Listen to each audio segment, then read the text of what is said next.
일단은 시위가 있었고 집회도 있었습니다. 시위가 좀 거칠었지 않느냐 그런 문제 제기도 있었는데 학교에서는 일단 남녀공학 전환 중단하겠다 일단락되고 있는 모습입니다.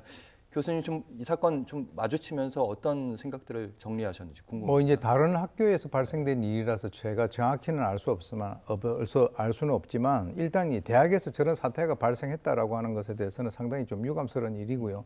특히 이제 그 과정에서 어떤 폭행이라든가 이런 것들 또는 뭐 어떤 물건을 훼손한다든가 하는 이런 것들이 이제 발생했다라고 하는 것은 이제 상당히 좀 그 사회적으로 주목이 되고 있습니다.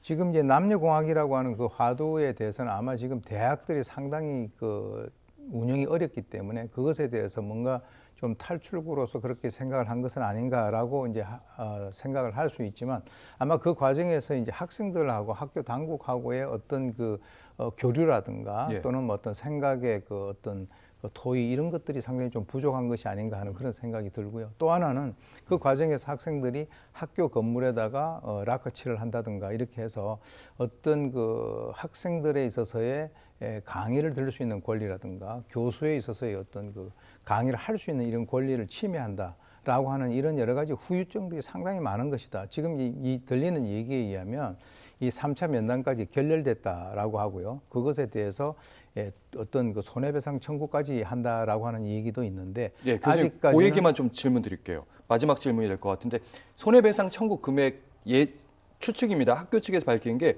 24억에서 54억, 일단 30억의 차이는 너무 크고 레컬칠이나 페인트 정도 묻힌 정도인데 학생들에게 이 정도 비용을 손해배상을 물어내라 이런 입장은 너무 과한 거 아니냐 이런 주장은 어떻게 보시는지. 지금 현재 뭐 그것을 다 물어내라고 하는 것이 아니라 일단 이것은 외부 업체에서 피해 추정액을 그렇게 잡고 있는 것 같습니다. 그래서 이제 약품만으로서는 묻어 있는 그것을 벗겨내는 것이 거의 힘들다. 거기 흉상도 있고 뭐 본관 건물에 다 이렇게 한 것 같은데 글쎄요. 이제 제가 봤을 때는 이제 저런 방법을 사용을 하게 되면 앞으로 이제 거기에 대한 여러 가지 어떤 손해배상이라든가 이런 문제가 또 다른 문제로 이제 그 비화될 수 있거든요. 그래서 어떤 그 의사를 표시를 하는 그 방법이라든가 이런 것들이 아직도 우리 사회에서는 좀 덜 성숙된 것은 아닌가. 저렇게 되면 어차피 저것에 대해서는 자기들이 낸 거 학자금 같은 것이 예. 투자가 되지 않겠습니까? 그런 면에서는